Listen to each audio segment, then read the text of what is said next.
Here's your fucking stability, my main man. But the reason why that throws off the argument that it's that you tried to start socialism in an isolated place and it didn't play out in a vacuum. That's bullshit because the oil was affected by what's going on in imperialism and all this shit. Right. You could even argue that the descent into authoritarianism in the Soviet Union starts when the whites have the civil war with the Reds, which is entirely funded by European empires.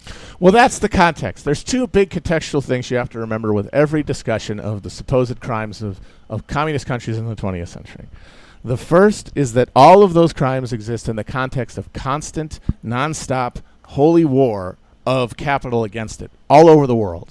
As soon as the Soviet Union is created, you have a nonstop, just five-alarm attack on every front, cultural, military, political, economic especially, to undermine and destroy that nascent communism. And that wherever communism emerges, this vicious fight from fucking, the bombing of Hanoi, which was greater than all the bombs dropped in World War II, the fucking illegal mining of the Managua Harbor with the Sandinistas, the economic warfare, the CIA plots, the sort of constant warfare, nonstop, invisible warfare against every aspect of socialism throughout the entire world when capitalism had the upper hand materially and essentially covered the globe with its power and ability to injure at every point. How can you judge anything evenly in that kind of siege mentality where the need to maintain this always attacked exterior is always going to undermine your desire to create like a real humane society, because all hands on deck, you're in an emergency, and that emergency lasted the entire existence of the communist state.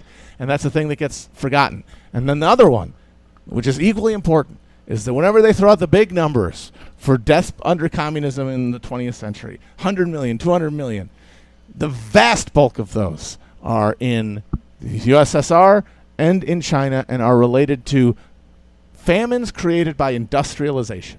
Because it is the process of industrialization was the guiding force and cause of the deaths of the vast majority of those people. In all those famines, some of them, you can argue, some of these people died here other than here because of the actions of the government. But the main thrust is these governments decided that they needed to compete with the West and create industrial economies, because that's what Marx and everything had told them to do.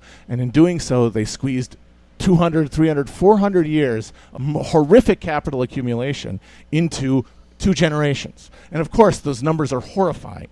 As many people as died in famines in China and in the USSR. But in a slightly elongated timescale, multiples of those people were killed in areas where industrialization was driven by capitalism. Every person who died from smallpox and starvation and outright massacre in the conquest of the Americas by European settlers and by imperialism, that's on capitalism's fucking tab.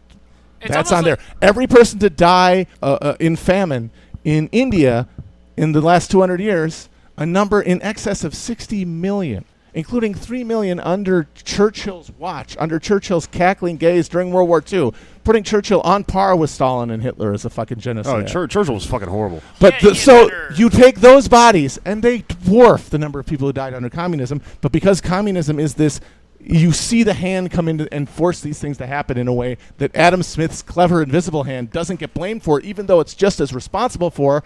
Communism gets the blame. Capitalism doesn't get the blame for 500 million killed in colonialism and imperialism and slavery and all of that.